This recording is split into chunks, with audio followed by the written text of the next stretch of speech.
E aí, pessoal, sejam muito bem-vindos a mais um episódio do nosso podcast. O meu nome é Ana Clara Rosa, eu sou aluna do primeiro ano.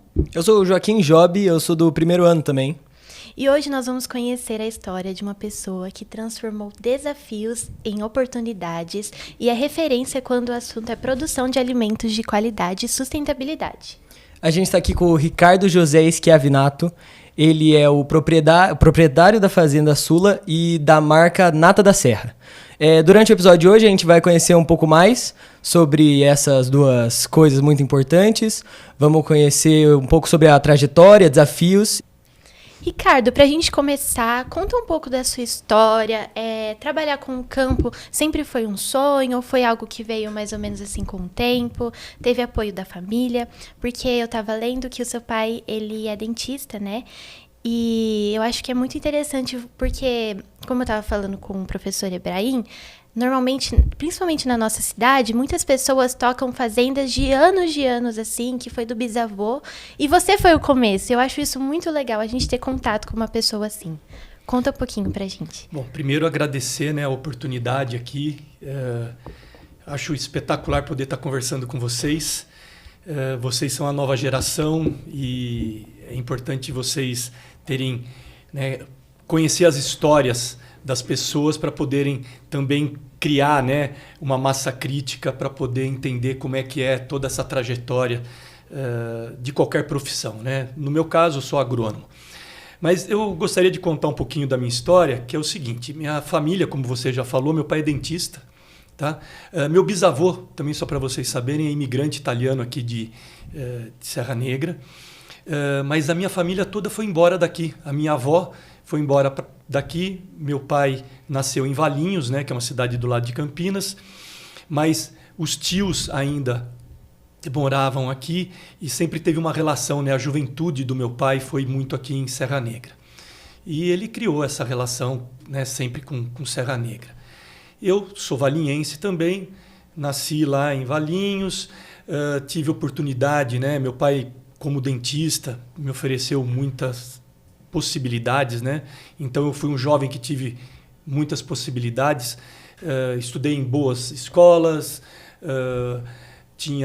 né, não tinha preocupação de ter que trabalhar, né, só estudar, pensar o que eu ia fazer.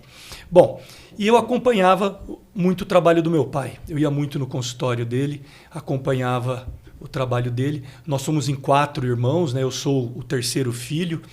E acompanhava, ia lá, perguntava, tinha interesse de saber. E aí, quando eu estava no terceiro colegial, né, na minha época era terceiro colegial, eu tinha a certeza de que eu iria fazer odontologia. Porque eu vivia junto com meu pai, estava lá trabalhando com ele. Mas assim, eu tinha essa certeza que não era uma certeza. Uhum. Né? Falei, vou fazer odontologia. Meu pai é professor da PUC de Campinas também. Então ele era professor, eu ia nos eventos da universidade. Bom, então eu vivi dentro disso, né? Mas aí aconteceu um negócio muito interessante. Na minha época, a inscrição do vestibular normalmente acho que era em setembro. E a minha escola, em julho, a gente foi numa feira de profissões. Tá? E eu tinha ali uma pulguinha atrás da minha orelha. Pô, será que é isso que eu quero fazer? Tudo. O meu irmão mais velho já estava fazendo odontologia, né? Então, o meu pai não tinha o que reclamar, que já tinha um filho que estava fazendo odontologia.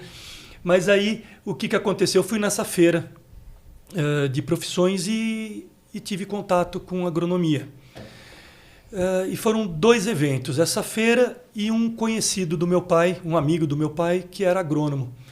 E meu pai me levou para conversar com ele, tudo, eu conversei com ele. E aí foi um despertar, né? Foi um despertar. Quando chegou na época de fazer a inscrição para a FUVEST, eu peguei e coloquei como agronomia. Meu pai ficou, né, até admirado, porque ele achava que eu ia fazer odonto. Eu prestei odonto também pela PUC, entrei nas 2 universidades, tanto agronomia como odontologia, mas cheguei para o meu pai e falei, olha, eu quero fazer agronomia. E aí você perguntou, né, se eu tive apoio para isso. Meu pai e minha mãe sempre falaram, olha, você tem que fazer aquilo que você gosta, né? E aí foi o meu caminho. E aí eu fui fazer agronomia.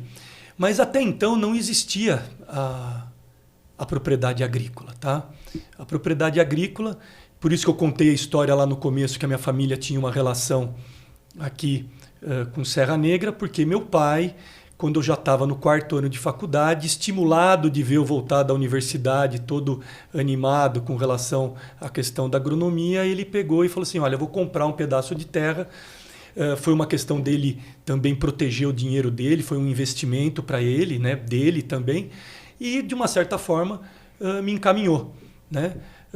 Os outros 2 irmãos fizeram odontologia, o irmão mais novo também fez odontologia, já estavam na clínica, e ele falou, né, a minha irmã é professora, e ele falou, pô, vou encaminhar o Ricardo com isso. Então, foi isso que aconteceu. E daí eu venho para cá quando eu me formo, em 1990. Uau, muito legal, assim, esse apoio, assim, do seu pai, né? Mesmo achando que você cursaria, né, odontologia, e aí você escolheu a agronomia, eu acho muito legal isso, muito interessante. E também o contato de conversar com uma pessoa da área, né? Eu acredito que te fez se apaixonar um pouco mais, assim, né? Eu acredito que essa conversa foi bem assim mesmo, né? Isso foi fundamental, viu, Ana? Porque, na realidade, a agronomia, as pessoas às vezes não tinham noção, né? Você ser agrônomo, da mesma forma, eu vou dar um exemplo, acho que fica mais fácil para as pessoas entenderem. Você, por exemplo, você fala de um médico, né? Então, você pega um médico, você tem um médico que hoje cuida, tô brincando aqui, desde o dedão do pé até o fio de cabelo, né? Então, é uma diversidade muito grande de atuações em que o engenheiro agrônomo pode ter. Então, você pode ser uma pessoa que esteja tanto atuando no campo, que é o meu caso específico, então eu estou lá no campo atuando, né? Eu gosto muito disso, mas você poderia também ser um cara que estivesse atuando dentro de um escritório, trabalhando para um banco para poder fazer um empréstimo, fazer uma carteira agrícola, né? Então, hoje tem muita parte da tecnologia, então hoje você tem muitos agrônomos mexendo com a parte climática, equipamentos. É muito grande, assim, né? Não, o leque é muito grande, Muito então grande. A profissão ela é muito ampla. E foi isso exatamente que esse amigo do meu pai falou para mim.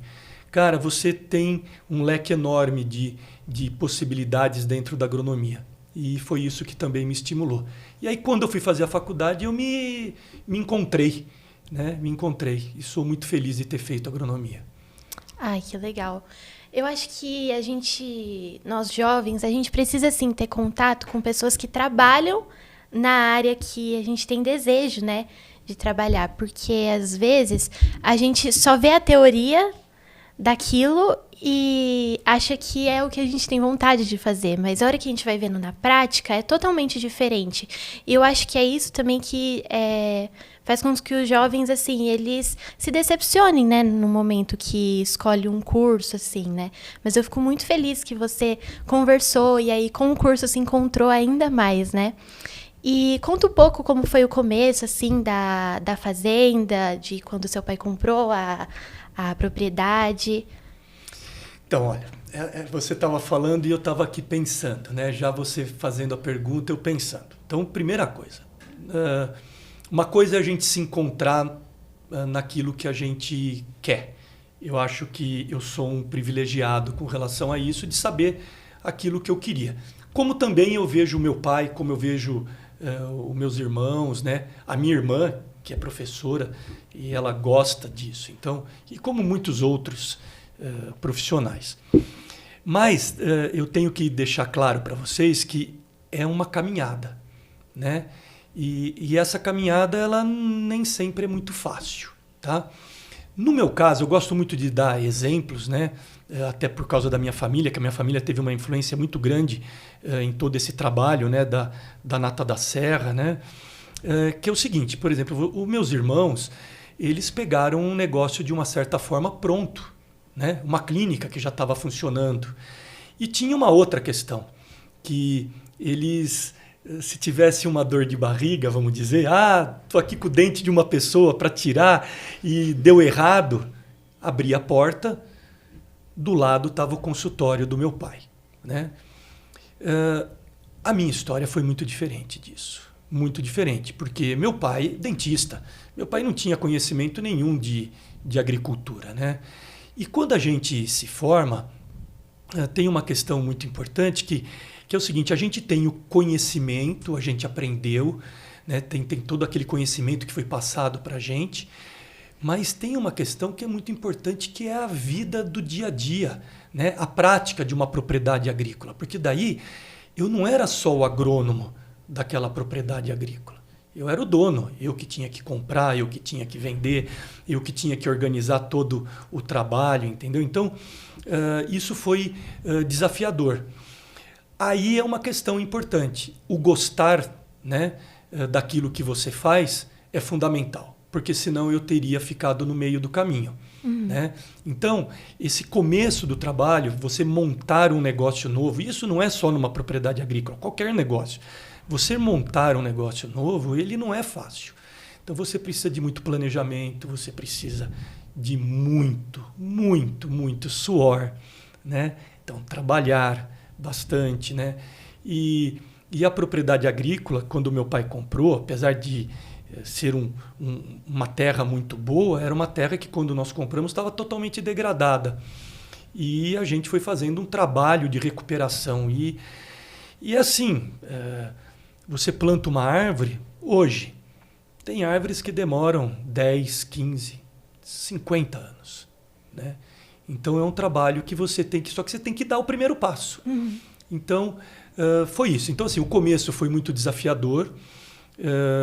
E eu também, dentro da propriedade, acho que isso é uma coisa importante dizer para vocês, eu fui entendendo qual que era a aptidão da própria propriedade agrícola, né? E a aptidão minha. Então, por exemplo, eu trabalho hoje, o forte da Nata da Serra, além da gente plantar olerícolas, que foi o que eu me especializei dentro da universidade, eu fui para a produção de leite. E aí está muito relacionado uma questão de aptidão da propriedade e uma aptidão minha, daquilo que eu gosto de fazer também. Né? Eu sempre gostei muito de animais. E sempre gostei muito. Então isso é uma coisa que me dá prazer também. Então eu fui entendendo, né, o que era que a propriedade agrícola, né? Quando eu falo propriedade agrícola, é o espaço, é a terra, né? O que aquele ambiente podia me oferecer e aquilo que eu gostava. Então, e aí depois vai toda uma transformação com conhecimento que a gente vai continuar falando aqui. Posso fazer uma pergunta antes? Lógico. Durante esse tempo que você decidiu que você ia seguir um ramo diferente, né? Essa vez que você veio à Terra, você falou que no começo ela era ruim. Você teve muito medo do que podia acontecer? Você teve medo de não dar certo? E o que te incentivou a continuar fazendo isso? Porque se a gente olhar, né? Desculpa interromper aqui. Não, sem problema. Se a gente olhar, você era muito jovem, né? No início de tudo, para uma coisa muito nova para você também, para a família. Então... eu acho que quando a gente é jovem, tudo parece ficar um pouco mais difícil, né? Assim. Então, essa questão é uma questão muito legal, porque é o seguinte, eu vim para cá com 22 anos de idade, né? Então você imagina, né? Eu saí de casa com 17 anos, 5 anos de faculdade e não voltei mais para casa, né? Então já fui morar fora, porque eu morava em Jaboticabal, né? Na Unesp, eu fiz Unesp. Voltava de final de semana para ver meus pais e depois eu me formo e venho para cá. E então, já desde os 17 anos, eu estava praticamente morando sozinho. Né? Então, essa é uma questão que eu acho que foi importante também para a minha formação, de eu poder fazer as coisas sozinhos. Mas, assim, foi muito desafiador no começo, mas sempre tinha aquela questão de que quando eu olhava para trás, né? Sabe, eu olhava para trás, estava meu pai e minha mãe lá. Né? Então, eu, apesar de estar quase 60 anos de idade, eu falo sobre isso, às vezes meu olho fica cheio de lágrima, porque eles me ajudaram muito. Foram uma referência, não com relação à questão de me colocar no caminho do que fazer dentro da propriedade. Tá? Não era isso, porque eles não tinham conhecimento, mas eles sempre me deram apoio. Né? E, logicamente, que no começo do trabalho, eu estava montando um negócio, eu não tinha dinheiro para tudo. Então a propriedade no começo ela era financeiramente inviável. Então, só que meu pai tinha esse conhecimento, né? Então meu pai no começo me ajudou financeiramente até a gente encontrar o caminho. Mas eu tive, né, esse suporte. Mas quando a gente fala da questão, principalmente dessa questão do querer, pessoal, isso é fundamental. Eu outro dia estava conversando com o Ibrahim, e se eu fosse definir a minha trajetória, né, eu estou pensando aqui um pouco para falar, mas assim, se eu fosse definir minha trajetória, uma palavra seria resiliência. Tá? Por quê? Porque não foi fácil montar esse negócio, né? Então, você lá no começo falou, olha, os jovens já têm uma propriedade agrícola que veio do bisavô, do avô, do pai, então ele já entende, já tem um negócio. Não, eu comecei um negócio do zero.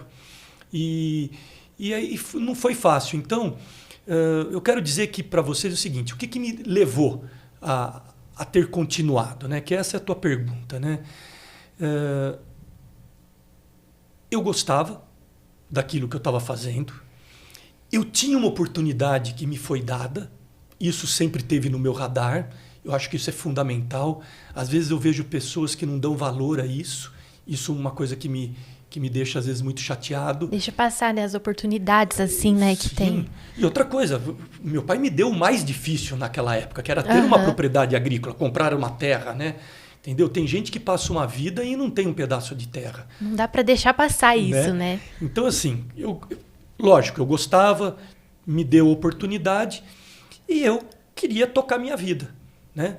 E se a gente fizer uma comparação financeira, eu também gosto muito de falar isso, a minha vida até o último ano de faculdade e a minha vida depois, nos primeiros 10 anos, dentro da propriedade agrícola, financeiramente, nossa, foi uma diferença enorme.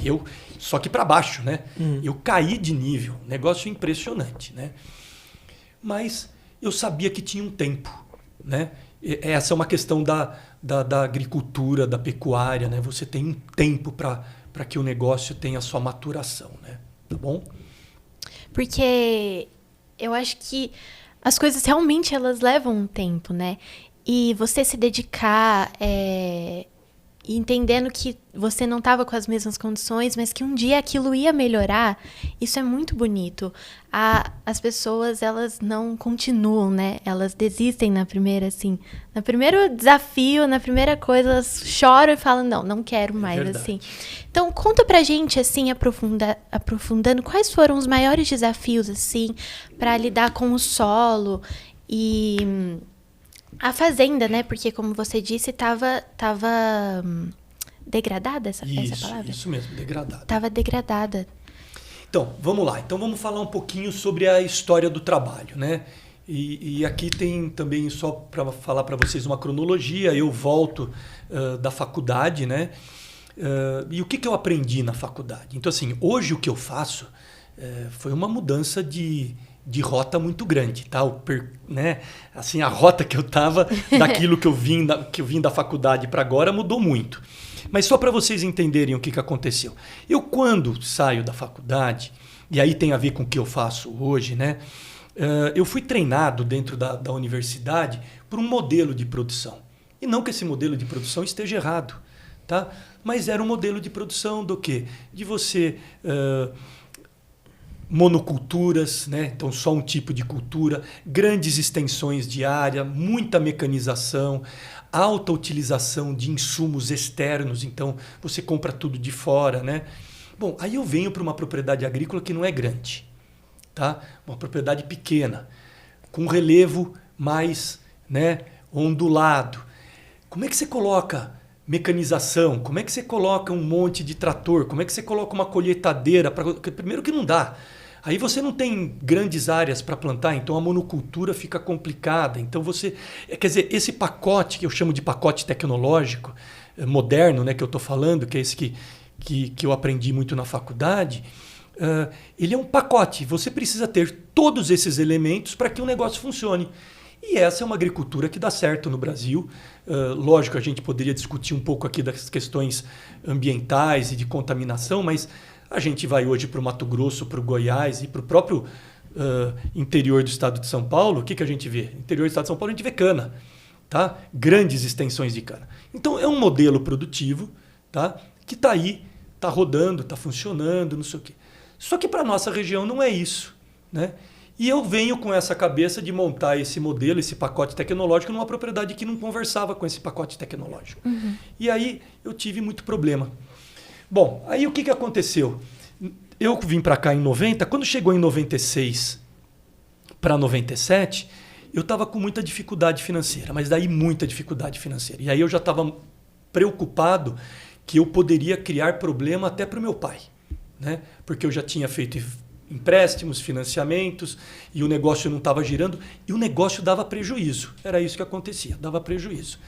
E aí 2 coisas aconteceram nesse período, que são fundamentais eu falar, que aí fez essa mudança de rota para que hoje a Nata da Serra seja, eu não quero parecer pretensioso, mas a Nata da Serra hoje é uma referência em produção orgânica no Brasil, né? E o que aconteceu? Eu estava um belo de um dia lá, eu plantava tomate, plantava morango, e levo meu pai e minha mãe para verem a plantação de tomate e morango, e eles, na hora que foram pegar o tomate e o morango para comer, eu não deixei eles comerem. E meu pai falou assim, mas como é que eu não posso comer? Porque, você imagina, ele é o dono da propriedade, o filho dele está produzindo uma planta que está ali no momento de ser colhida, né? O fruto no momento de ser colhido. Porque que coisa mais gostosa de você comer um fruto no pé, entendeu? Esse tipo de coisa. E eu não deixei eles comer. Daí eu falei assim, olha pai, vocês não podem, meu pai e minha mãe, né? Eu falei, vocês não podem comer porque na realidade eu passei veneno e isso vai fazer mal para vocês não podem comer. Aí chegou no final desse mesmo dia, aquele tomate e aquele morango que eu não deixei eles comerem, né? Ele estava embalado e foi vendido para o mercado para que o consumidor comesse. Pessoal, de um dia para o outro, o veneno continuava lá na planta, né? E aí meu pai fez um questionamento para mim, né? E como ele é da área da saúde, ele pegou e falou assim, Ricardo, tem um negócio muito errado aqui no que você está fazendo. E aí eu falei para ele, olha, tá errado, eu tô quebrado, tô devendo dinheiro, o negócio não está caminhando. Ele falou, não é disso que eu estou falando. Você não acredita no teu trabalho. Aquilo foi uma paulada na minha cabeça, assim, que me fez pensar. E ele foi além, ele me deu um exemplo. Ele falou assim, imagina que você fosse um engenheiro civil, ele deu esse exemplo, que você fosse um engenheiro civil, construísse a casa para a sua família e você fizesse um projeto horrível, não fizesse os cálculos de ferro, de não sei o quê, de telhado, e que quando você entrasse na tua casa você não se sentisse seguro de colocar a sua família dentro da casa, que a casa pudesse desmoronar. Foi esse o exemplo que ele me deu. E aquilo foi, né? E nesse mesmo tempo eu estava procurando alternativas para a propriedade e eu conheço uma pessoa que estava fazendo agricultura orgânica e eu acompanhei o trabalho dele. E o tomate é uma das plantas que mais recebe veneno. O cara estava plantando tomate e eu acompanhei o plantio de tomate do cara. E eu falava, vai dar doença, vai ter praga, vai acontecer isso, vai acontecer aquilo. E o cara foi usando toda uma tecnologia que eu já explico, que nada mais é do que seguir a natureza. Ele foi usando tudo isso e ele colheu tomate. Eu falei, é impossível colher tomate sem usar veneno. E ele colheu tomate. E ali foi a minha virada. E aí aconteceu o seguinte, eu me redescubro como profissional, como agrônomo. E aí eu começo a prestar atenção que muitas das coisas que eu tinha aprendido na faculdade, eu aprendi na faculdade, não é que a faculdade foi omissa com relação a isso, é que não era dado o enfoque, né? Mas eu aprendi.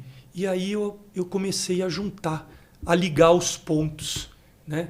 E aí quando eu começo a ligar os pontos, eu começo a fazer esse trabalho na Nata da Serra. E aí, Joaquim, você tem alguma pergunta? Eu tô sentindo que eu tô falando demais, eu tô deixando o Joaquim quieto. Não, aí, Joaquim. Eu não sei muito o que falar. Você falou, inclusive, que depois do que o seu pai te falou, do negócio da casa, do engenheiro, você acha que você se apaixonou mais depois que você fez essa troca pra plantação orgânica do que era antes? Você ficou mais animado em produzir? Ou você acha que, tipo assim, você continua a mesma coisa? Não, Joaquim. Na realidade, eu me redescobri como pessoa e como profissional. Eu me redescobri. Foi uma mudança enorme, entendeu?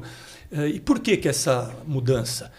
Porque na hora que eu consigo entender, né, que está tudo ligado, está tudo correlacionado, está tudo, né, uma mudança que você faz aqui, uma planta que você planta antes de fazer tua plantação comercial, aquilo interfere em como aquela outra planta vai estar, né?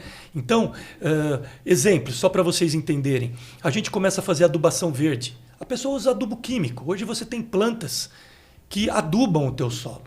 Entendeu? Então, isso, se a gente pensar, isso era o que acontecia na agricultura antigamente. Dar descanso ao solo, pousio, entendeu? Rotação de culturas. Não estou falando de religião, mas isso é bíblico.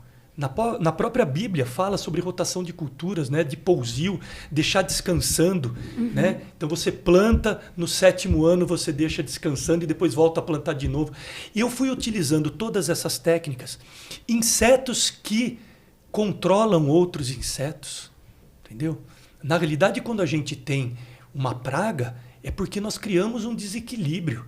Porque na natureza, se houvesse esses desequilíbrios, a gente não teria nada, não teria floresta, não teria nenhum tipo de plantação. Então, o que acontece? Quando eu fui entendendo tudo isso, isso também me mudou como pessoa.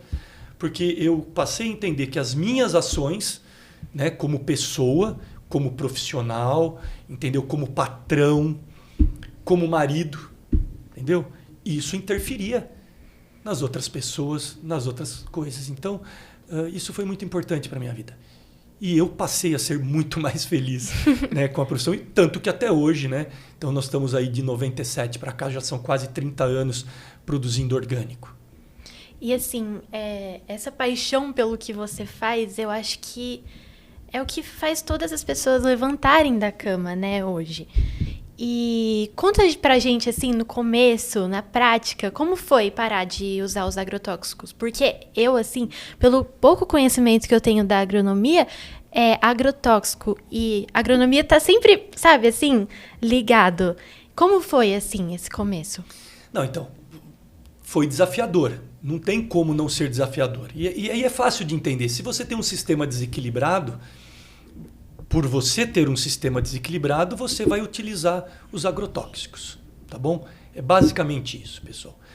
Um exemplo para as pessoas que estão nos escutando aqui. Normalmente, por exemplo, uma coisa simples, uma gripe que a gente tem, se você der uma olhadinha como é que você pegou aquela gripe, de repente você tomou um vento, tomou uma bebida gelada na noite, você judiou um pouco do teu corpo e daí tomou esse vento e apareceu a gripe. Às vezes tem uma pessoa que passou pela mesma situação que você e não ficou gripada. Daí você vai olhar como é que ela estava. Ela estava com o organismo equilibrado, tudo em ordem. Então, a mesma questão é na agricultura. Então você tinha um sistema totalmente desequilibrado. Então eu tive que passar por um processo que a gente fala que é um processo de transição, tá? E de conversão, em que a gente foi implantando essas técnicas orgânicas, né? Como eu falei para vocês, rotação de cultura, adubação, né? Com plantas, né? Que a gente chama de adubação verde, controle biológico. E a gente foi introduzindo isso, o sistema foi melhorando e aí você vai tirando, né, os agrotóxicos, né? Então você tem aquele marco zero e vai tirando. Logicamente que eu tive dificuldade no começo, mas daí você começa a plantar árvores, plantar as plantas certas para o plantio comercial depois. Isso é uma característica da agricultura orgânica. Você não tem o tempo todo plantando uma produção comercial, né? Produção comercial, eu falo das plantas que a gente come. Você planta uma planta para depois ela preparar aquele local melhor para que venha uma outra planta comercial e aí você tenha sucesso. Então eu fui fazendo tudo isso. Foi, como eu já disse, foi desafiador no começo, mas eu comecei a ver resultado. Aí você fala assim, nossa, eu não tenho mais problema com isso, eu não tenho mais problema com aquilo. E aí você vai intensificando o trabalho e aí chega um determinado momento em que as coisas, quando estão mais equilibradas, você entra vamos dizer, né, numa viagem cruzeiro que a gente fala, né? As coisas vão acontecendo mais naturalmente, porque é assim que acontece na natureza. Legal, esse exemplo da gripe eu achei muito legal pra gente entender mesmo, assim, né? E a parceria com a Embrapa, como foi, assim, esse? Então, isso também tem muito a ver com a questão de como eu enxergo o mundo e por eu ter feito agronomia, né? Então, por exemplo, eu dentro da própria universidade, a gente tem, na minha época, né? Hoje está o do TCC, né? Que é o trabalho de conclusão de curso, né? Eu tinha que entregar uma pesquisa para me formar, né? Então eu fiz uma pesquisa com plantas, né? Eu fiz um trabalho com morango, em que a gente usava diversos tipos de adubação para saber como é que a planta se comportava, não sei o quê. Então, dentro do meu próprio treinamento, né? Dentro da universidade, eu sempre percebi que a pesquisa era um negócio fundamental, né? Então, eu sempre tive muito próximo da academia, né? Então, sempre eu me formei, eu ia direto, continuava indo na faculdade, continuava vendo todo esse trabalho, né? Então, o que aconteceu? Com a Embrapa, aí a Embrapa ela me ajudou muito em 2 setores dentro da propriedade. Um foi a Embrapa Meio Ambiente, que é daqui de Jaguariúna, que me fez entender, né, toda essa questão de como eu tinha que formatar a propriedade no sentido de parte ambiental, quais plantas plantar, né, para a parte ambiental, tudo isso. E a outra foi a Embrapa Pecuária Sudeste, que foi na parte da produção de leite. Tá? Então, o que aconteceu? Com esse trabalho, eu fui desenvolvendo pesquisa dentro da propriedade para o meu bioma, né, para o nosso local. Né? E isso fez com que a gente, vamos dizer, não tivesse tantos obstáculos, né? Eu não tive que fazer muito aquele, né, tentativa e erro, tentativa e acerto. O pessoal da Embrapa foi me conduzindo. Então, até hoje, a Embrapa faz pesquisa dentro da propriedade. Uhum. E eu tenho 4, 5, 6 pesquisadores dentro da propriedade me ajudando. Então, é um negócio espetacular isso. Que legal. E conta pra gente como é o mercado de produtos orgânicos no Brasil. Então, o mercado de orgânicos assim, no mundo, eu prefiro falar do mundo. Do mundo, a gente olha que todo mundo quer consumir orgânicos, né? Eu acho que não teria alguém que não gostaria de comer um produto que não tenha nenhum tipo de veneno. Uhum. Né? Acho que isso é muito claro, não precisa nem explicar. Uhum. Então, assim, a produção orgânica ela vem crescendo no mundo. Tá? Ela vem crescendo no mundo. Nós temos uma questão aqui no Brasil, por isso que eu falo do mundo, a produção orgânica vem crescendo no mundo. Aqui no Brasil nós temos um problema que é um problema que não tem a ver muito com a questão de crescer ou não a agricultura orgânica. Na realidade, é uma questão muito mais de educação que a gente precisa fazer. Então, a gente ainda é um país que precisa melhorar muito a questão de educação. E quando eu falo de educação, é conhecimento, né? As pessoas darem valor às coisas, né? E aí, quando a gente dá valor, não é dar valor preço, é dar valor. Uhum. Né? Entender o que aquele produto tem de valor. Né? É diferente que ele custa tanto, ou custa mais, ou custa menos. Então, essa é uma questão importante. E aí, também nós temos um problema que a gente está passando no nosso país já faz um tempo, que é uma questão de perda de renda. Né? Então, é difícil de você mostrar para um país ainda jovem, que está, né, se desenvolvendo ainda, esses benefícios, porque a pessoa fala assim, olha, eu vou gastar um dinheiro, aí agora estou falando de dinheiro, vou gastar um dinheiro um pouquinho a mais nesse tomate que ele custa 20%, 30% mais caro do que o tomate convencional que tem veneno, porque lá na frente eu não vou gastar dinheiro com a minha saúde. Nossa, entendeu? Isso é bem legal. Só que às vezes as pessoas não conseguem ter essa visão. Então, a gente percebe, né? Por exemplo, se você for na Europa, tem países já que tem 45% da sua alimentação orgânica, toda orgânica. É um negócio impressionante isso, né? Então, a gente vê que hoje todo mundo tem preocupação que os produtos têm que serem sustentáveis, entendeu? Então, e essa é uma pressão mundial. Quer dizer, isso vai acontecer. Não vai acontecer no curto prazo no Brasil, mas no médio, longo prazo. Eu não tenho dúvida que a agricultura orgânica vai ser a plataforma de produção que vai existir no mundo todo. Sim, porque se a gente pensar, os venenos colocados são perigosos, né, para o nosso corpo. Então, a gente a agricultura orgânica, ela é muito, muito importante mesmo, esse início, assim, né? E conta pra gente a parte do leite, dos queijos, porque, gente, esse mês a Nata da Serra ganhou um prêmio, né? Com o queijo Serra Negra, e junto com você, né? Que tá à frente disso, né? Parabéns. Não, obrigado. Não, isso é muito legal, né? A questão dos laticínios, volto a falar, né? Eu sempre gostei da parte animal, então eu optei pela questão da produção de leite. E aí a gente começou esse trabalho, né, que a gente chama de verticalização, que é não só produzir, eu poderia produzir leite e vender para algum laticínio, mas a gente tem o nosso próprio laticínio. E esse é um projeto novo, né? Os laticínios da Nata da Serra normalmente são produtos frescos, que a gente chama, né? Então é uma linha de iogurtes, manteiga, queijo fresco, ricota, mussarela, Minas padrão e requeijão. Então isso é uma linha do dia a dia, vamos dizer, que as pessoas consomem no dia a dia. E agora está indo para 4, 5 anos, a gente começou a fazer um trabalho com os queijos finos.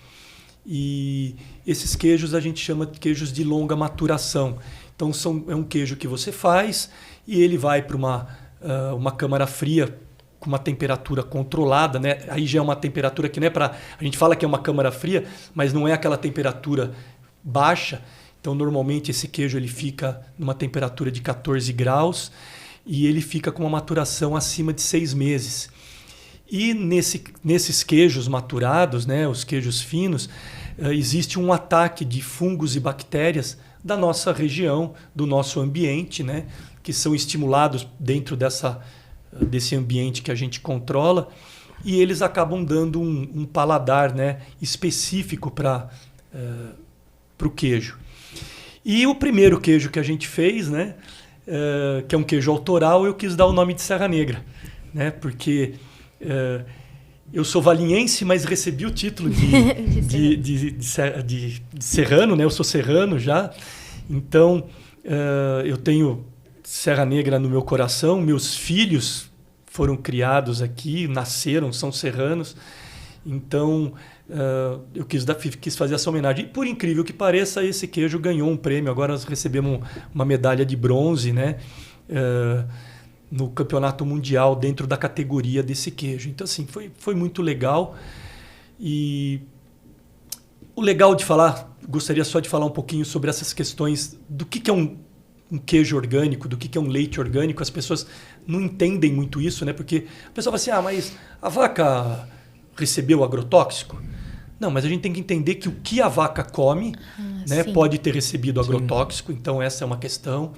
Uma outra questão fundamental é que as minhas vacas são manejadas a pasto, elas comem pasto, então elas podem expressar, que é o que a gente fala, elas expressam o hábito natural delas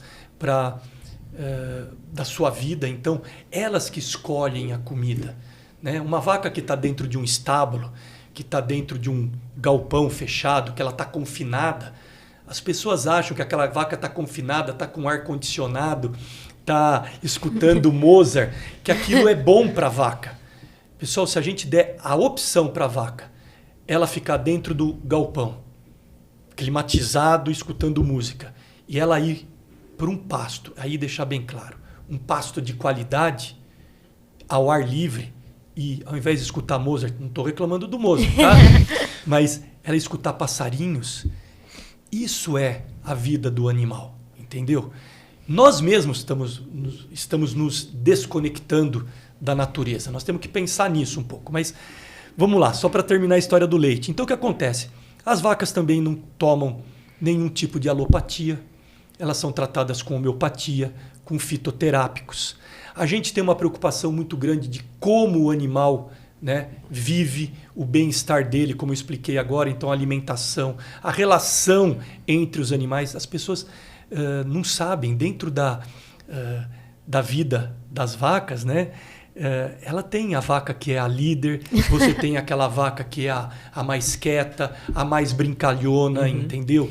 Aqui chega primeiro para comer, e que organiza e fala, olha, tem que ser desse jeito.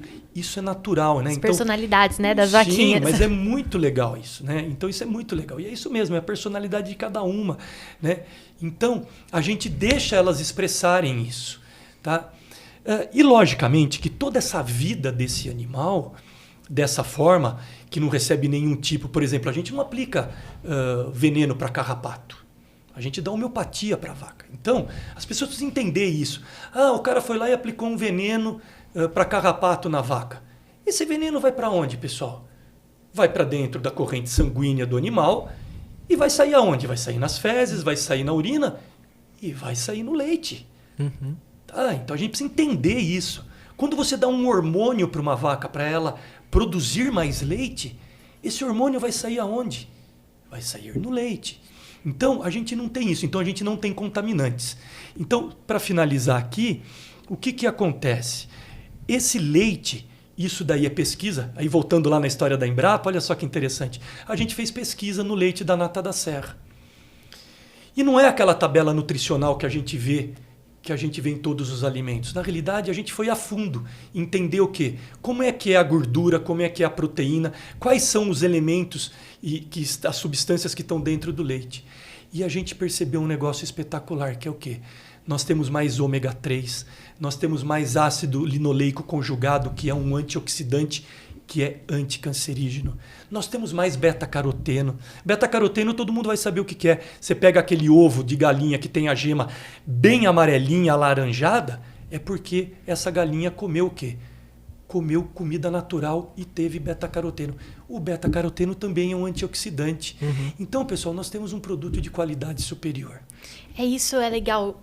Quando você pensa aquilo que é melhor pro animal, automaticamente o produto vai ser melhor também, né? Sim. Não... Quando você faz aquilo que é ruim pro animal, o produto vai te prejudicar também, né? Isso é muito legal. E a parte do conhecimento também, né? De ir atrás, de pesquisar, de não se conformar, assim, com aquilo que é normal para a realidade, né? Antes da gente acabar, eu queria só fazer uma pergunta, né? Você comentou sobre que a produção orgânica é muito melhor para o ser humano, mesmo sendo mais caro. Você acha que... Qual que é o motivo de a produção orgânica atualmente não ser tão utilizada? É porque é mais caro de produzir? É porque não gera tanto lucro? Dá mais trabalho? Exato. Por que você acha que é mais raro de se ver?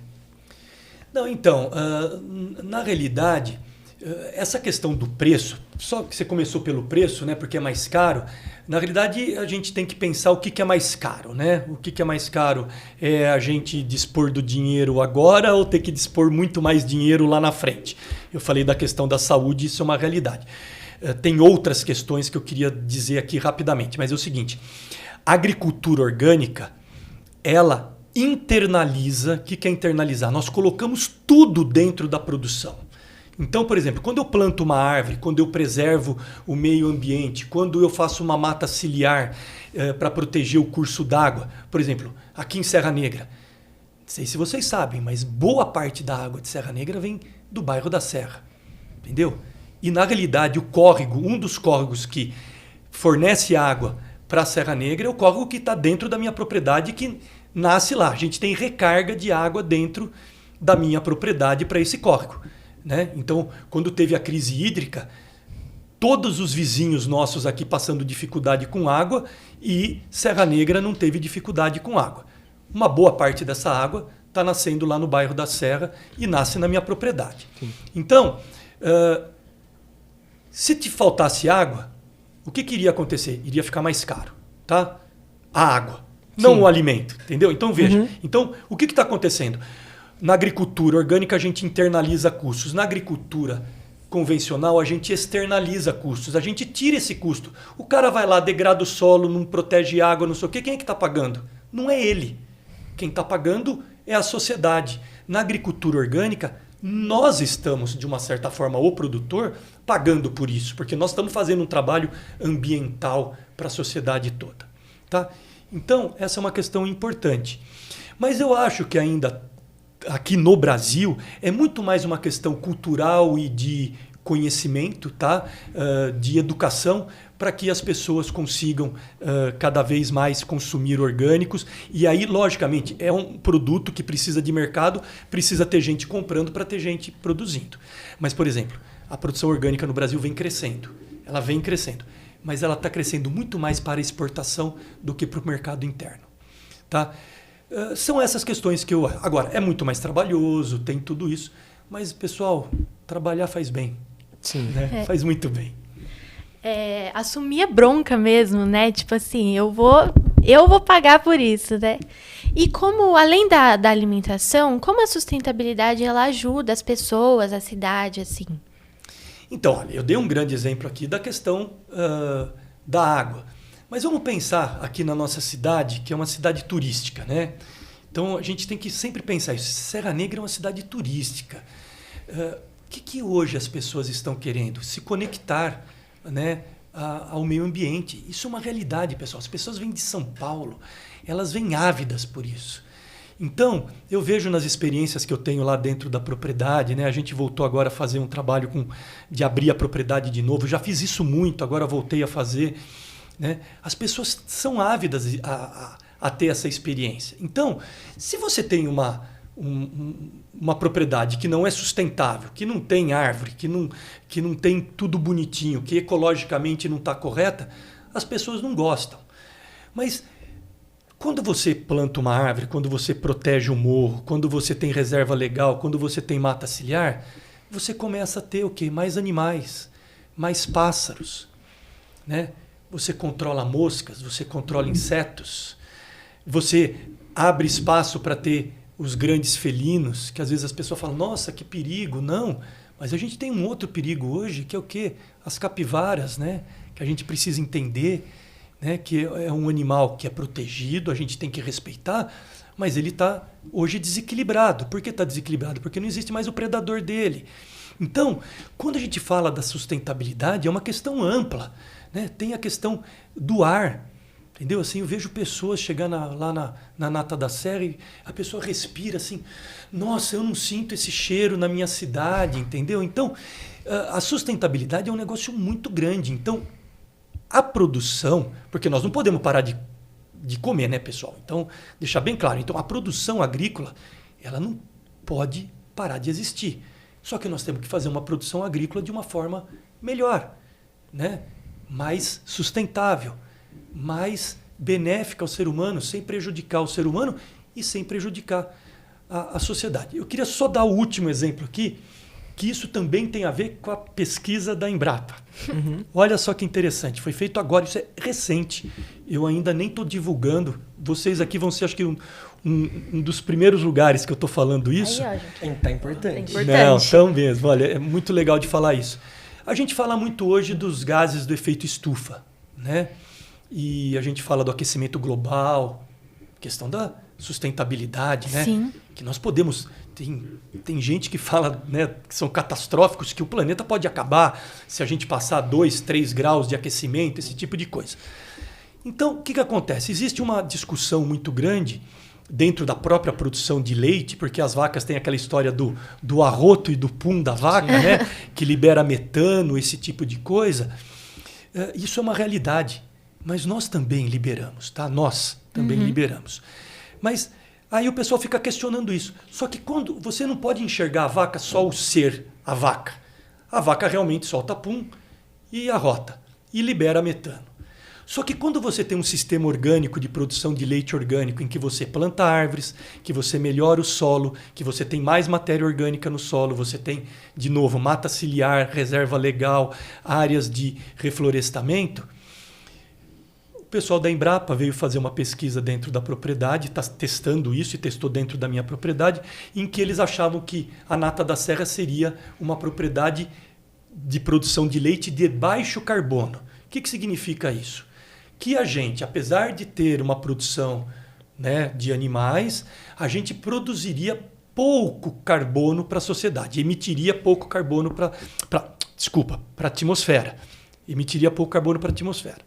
E aí o que acontece? Eles fizeram lá tudo, a gente ficou sentados horas, dias, né, pegando todas as informações. Quando eles colocaram no sistema para ver o que aconteceu, a Nata da Serra sequestra carbono. Nós estamos tirando carbono da atmosfera. Meu Deus. Então, isso é um negócio espetacular. Quer dizer, eles mesmos achavam que a gente estaria emitindo pouco, que já seria espetacular. Não, a gente sequestra. Quer dizer, pessoal, nós estamos ajudando também na questão climática do nosso planeta. Logicamente que a gente é pequeno, mas é uma atividade que está sendo feita, né? Tem uma brincadeirinha, né, que o pessoal fala, né, daquela piadinha que tem um beija-flor, né? Beija-flor é um pássaro pequeno e está tendo um incêndio na floresta e ele está indo lá na água e pega com o biquinho dele, que é desse tamanho, pega a água e vai lá e joga na floresta que está pegando fogo. Aí chegam para ele e falam o seguinte: olha, você é bobo, você é tonto, o que você está fazendo? Isso daí não tem função nenhuma. Ele fala assim: não, isso é a minha parte. Eu estou fazendo a minha parte. Então a Nata da Serra faz a parte dela. Se mais gente fizer a parte dela, nós não vamos ter problema. Essa preocupação, assim, com as pessoas, com o meio ambiente, é muito bonita mesmo, né? E aí, Joaquim? Bom, depois de tudo isso que você falou, dessa história que você contou, você tem algum conselho especial? Não um conselho que você pode ter recebido, um conselho que você quer dar para as próximas gerações, para as pessoas que vivem agora, sobre empreendimento, sobre cuidar do meio ambiente, como você já falou, sobre cada um fazer sua parte, algo diferente. Tem alguma coisa a dizer? Então, olha, pode ser aqui um jargão, né, de novo aqui, que todo mundo fala isso. Primeira coisa, eu acho que precisa fazer realmente aquilo que a gente gosta, né, que a gente tem vontade de fazer. E, pessoal, acho que isso é uma coisa importante dizer. O gostar, o amar daquilo que a gente está fazendo, ele também é construído, né? Não é só aquela paixão platônica, né? Ele é construído ao longo do tempo. E eu acho que a minha história tem um pouco disso, né? Eu fui construindo esse trabalho e fui enxergando quais eram as melhores alternativas. E se você me perguntar lá no começo, né? Brincando com vocês que são jovens, né? E eu já fui também. Você, quando tem aquela primeira paixão, né? A primeira namorada, o primeiro namorado, aquela paixão, né? Mas depois você tem aquele amor, que é o amor verdadeiro que você leva para uma vida, né? E então eu acho que essa questão do gostar, ela é importante, a gente ter isso. E pensar que a gente vive numa sociedade e que as nossas ações, elas sempre vão interferir na sociedade. Então, quando a gente pensa que a gente está fazendo alguma coisa que é para o bem para a gente e é para o bem para a sociedade, a gente está fazendo o bem para todo mundo. Então, esse é meu recado, porque assim, eu na realidade, lá na Nata da Serra, eu nunca fiz as coisas pensando que eu iria, vamos dizer, receber um prêmio. Não era isso. Na realidade, eu fiz porque eu achava que aquilo era o certo e aquele era o caminho, que aquilo ia melhorar a vida das pessoas. Inclusive a minha, logicamente. Sim. Então, acho que esse é o caminho, tá bom? Muito obrigada pela sua participação. Eu acho que foi uma oportunidade para mim ouvir a sua história. E a gente espera que você tenha se inspirado também, que isso entre em você, todos os conselhos. Mesmo se você não queira seguir a área da agronomia, tem coisas aqui que você pode levar para a sua realidade. Então, muito obrigada, de verdade. E parabéns por tudo, pela sua história. E por esse prêmio, porque eu acho que é mais do que uma medalha, né? É um reconhecimento também, né? Eu quero agradecer por você poder compartilhar um pouco desse seu amor, seu amor que você tem por isso com a gente. Eu gosto muito de falar sobre o que eu gosto, sobre o que eu sinto, e ouvir você falar é algo maravilhoso. Dá pra saber que você é apaixonado nisso, que você sabe do que você tá falando, e é algo que, tipo assim, não tem preço de ouvir alguém falar. Obrigado de novo por estar aqui, eu não sei. Eu acho que, assim, ter uma visão de alguém que tá nesse meio e passou desde o começo por ser o pioneiro na família, depois mudar porque viu que algo que fazia que eu não consigo colocar em palavras exatamente, mas que você comentou, que mudou da agronomia normal, né, vamos dizer assim, para agronomia orgânica. E saber que, tipo assim, você passou por tanta coisa e continua com essa mesma paixão é algo maravilhoso de se ver. Só meus parabéns por você seguir, ter persistência para conseguir continuar tudo isso, mesmo não sendo o seu principal enfoque, né? Que seu pai era dentista, como você disse. Então, meus parabéns por você ter feito tudo isso, ter conquistado tudo que você conquistou. Isso é insano. Meus parabéns. Eu agradeço e gostaria de falar só mais uma coisinha aqui que eu acho que é importante, né? Dentro das profissões, as pessoas acham, por exemplo, mexer no campo, que é uma coisa, né? Uma coisa menos glamourosa, vamos dizer, né? E na realidade, se você olhar hoje o mundo, está acontecendo ao contrário. As pessoas estão querendo sair das cidades e ir para o campo, porque é uma vida melhor, essa conexão, né, com o campo. E é prazeroso, sabe? Você mexer com o campo, você tá lá trabalhando. Agora, pessoal, trabalho todas as profissões têm, né? Se a gente for querer trabalhar, todas as profissões têm trabalho. Entendeu? Eu trabalhei já muito, como eu também via meu pai trabalhando muito. Então não é isso. Então, assim, só que é um trabalho que eu consegui construir a minha vida, consegui criar meus filhos, entendeu? E lembrar, né? A Nata da Serra tem 20 pessoas que trabalham na Nata da Serra. Se a gente pegar isso e transformar em famílias, sim, nós estamos falando de quase 100 pessoas que são impactadas por esse trabalho. Então, é significativo. Então, a gente tem que pensar um pouco nisso, tá bom? Uau, Certinho. isso é lindo. Obrigada, pessoal, por acompanhar a gente até aqui. Fique atento para o próximo episódio, hein? Beijo. Beijo. Tchau, pessoal. Abraço.